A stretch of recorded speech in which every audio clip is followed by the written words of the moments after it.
आपने ध्यान दिया होगा, जब आपके घर में कोई पूजा पाठ होता है तो घर में वंदनवार बांधा जाता है। क्या बांधा जाता है? क्या बांधा जाता है? वो पत्ते काय के होते हैं? कलश माताएं उठाती हैं तो कलश में पत्ते काय के होते हैं? आम के। वंदनवार भी आम के पत्ते का बांधा जाता है और कलश में भी पत्ते आम के ही रखे जाते हैं। क्यों? कोई सवाल कर दे कि आम के पत्ते ही कलश में क्यों और वंदनवार में आम का ही प्रयोग क्यों? अशोक का भी प्रयोग होता है पर विशेष आम के पत्ते ही बांधे जाते हैं। तो आम के पत्ते क्यों? क्योंकि आम काम को नाश करने वाला है। आम के वृक्ष पर ही कामदेव बैठे थे और शंकर जी ने उसी पर शंकर जी ने काम को जलाया। तो आम का जो वृक्ष है, जो आम की पॉजिटिविटी है, वह काम को समाप्त करने वाली है। इसलिए आम का वृक्ष देखने से, आम का दर्शन करने से, आम के पत्तों को देखने से, इसलिए जब यज्ञ होता है तो यज्ञ में भी समिधा जो लकड़ियां हैं वह आम की ही प्रयोग होती हैं। यज्ञ में कौन सी लकड़ी प्रयोग होती है? आम की। क्यों? क्योंकि आम काम को नष्ट करने वाला है। आम के वृक्ष पर बैठा काम तो जल के भस्म हो गया। आम के पेड़ पर बैठा काम तो जलकर भस्म हो गया। तो आम काम को जलाकर भस्म कर देता है। इसलिए आम की लकड़ी और आम का वंदनवार पत्ते का बड़ा प्रयोग होता है। तब से काम डरता है आम पर बैठने से। तब से काम डरता है आम की डाल पर। काम डरने लगा कि भाई यहां बैठा था मैं खत्म। जब कामदेव जला तो शंकर जी की आंख तो खुली, ध्यान तो टूट गया। पर ध्यान किसके कारण टूटा? ध्यान दो जगह पर टूटता है।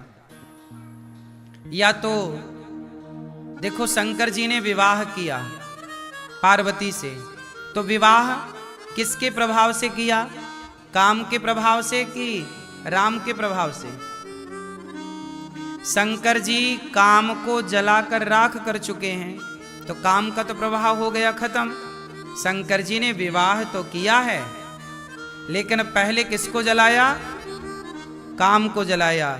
मानो शंकर जी कहते हैं कि गृहस्थ आश्रम में प्रवेश करो तो काम वासना की पूर्ति के लिए नहीं, राम की उपासना के लिए विवाह करो। काम को जलाकर विवाह करो। पहले शंकर जी ने काम को जलाया, फिर विवाह किया। काम के प्रभाव से नहीं, राम के प्रभाव से। क्योंकि पत्नी सहयोगी है। अभी एक हैं, एक से भले दो, तो दो होंगे तो दोनों एक दूसरे को रोज भगवान का गुणगान सुनाएंगे। इसी बहाने दोनों के मुख से भगवान की कथा निकलेगी, दोनों भगवत चिंतन करेंगे। इसी तरह गृहस्थाश्रम होता है कि हम दिन भर पत्नी को भगवान के बारे में बताएं, पत्नी भगवान की चर्चा करे।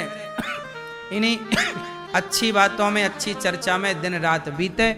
इसलिए विवाह होता है, एक से भले दो। तो विवाह शंकर जी के पास जब कामदेव आए, जला करके शंकर जी ने भस्म किया, तब कामदेव की पत्नी रति आ गई, रोती हुई, हे शंकर जी, आपने हमारे पति को जलाकर भस्म कर दिया, अब हम कहाँ जाएं? तब शंकर जी ने कहा कि अभी तक तुम्हारे पति शरीर से थे, अब बिना शरीर के प्रभावशाली रहेंगे। इन्हें द्वापर में कृष्ण का पुत्र बनने का सौभाग्य मिलेगा, तब तुम्हारा इनसे पुनः विवाह संपन्न होगा। जिन कामदेव को शंकर जी ने जलाया, वही कामदेव द्वापर में श्री कृष्ण के पुत्र बनकर प्रद्युम्न बनकर के प्रकट हुए और रति से विवाह किया था। तो शंकर जी ने जिन कामदेव को जलाया वही बाद में प्रद्युम्न कहलाए, भगवान कृष्ण के बड़े पुत्र। रति उनकी पत्नी, उनसे विवाह हुआ। अब शंकर जी का ध्यान हो गया भंग। तब भगवान विष्णु प्रकट भये, शंकर जी से कहा, शंकर जी आप विवाह कर लो। देखो, शंकर जी विवाह कर लें, ये बात कौन कह रहा है? भगवान श्रीमन नारायण। हे भोलेनाथ आप विवाह कर लो। क्यों? क्यों कर लें? हमारी आज्ञा है। अच्छा, सती दक्ष के यज्ञ में जलकर भस्म हो चुकी थी, तो सती बन गई पार्वती, और हिमालय की बेटी बनकर पार्वती ने छोटी सी उम्र में जंगल जाकर के तपस्या करनी शुरू कर दी। और माता पार्वती ने 10,000 वर्षों तक बिल्व पत्र खाकर, कौन सा पत्र खाकर? बिल्व पत्र खाकर जंगल में तपस्या की। और जब सप्तऋषि गए तो सप्तऋषि ने कहा पार्वती जी से कि आप किनसे विवाह करना चाहती हैं? माता ने कहा, जन्म कोटि लगी रगर हमारी, बरऊं शंभु न तरहु कुमारी। मैं शिव से विवाह करना चाहती हूँ। सप्तऋषियों ने कहा कि देवी, शंकर जी से विवाह ना करो, वो तो मृगछाला पहनते हैं, भस्मी रमाते हैं, उनका पहनने का भी कोई ठिकाना नहीं, रहने का ठिकाना नहीं, बहुत अच्छा नहीं है उनका जीवन। आप भगवान विष्णु से विवाह कर लो, आप कहो तो मैं आपकी बात विष्णु जी से कराऊं और उनसे विवाह कर लो, क्योंकि वो बहुत सुंदर हैं। तो माता पार्वती ने मना कर दिया, हे ऋषि, माना कि भगवान विष्णु में लाख गुण हैं, माना कि शंकर जी अवगुण की खान है,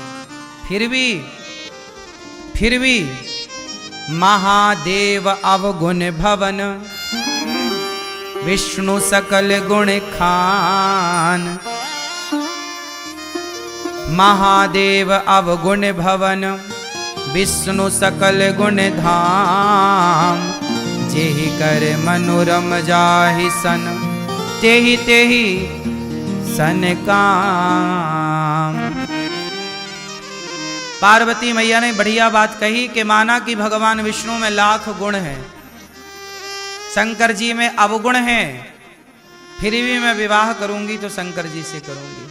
अच्छा, सप्तऋषि तो परीक्षा ले रहे थे ना उनके मन की कि आप कहीं विचलित तो नहीं हो जाएंगी।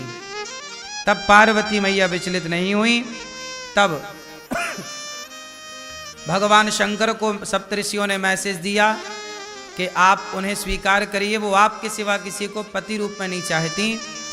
जब माता पार्वती ने 10,000 वर्षों तक बिल्व पत्र खाकर तप की, तब शंकर जी प्रकट भये और शंकर जी ने उन्हें स्वीकारा और कहा कि देवी, आपने बिल्व पत्र खाकर मेरी आराधना की, आज से मैं बिल्व पत्र को स्वीकारूंगा।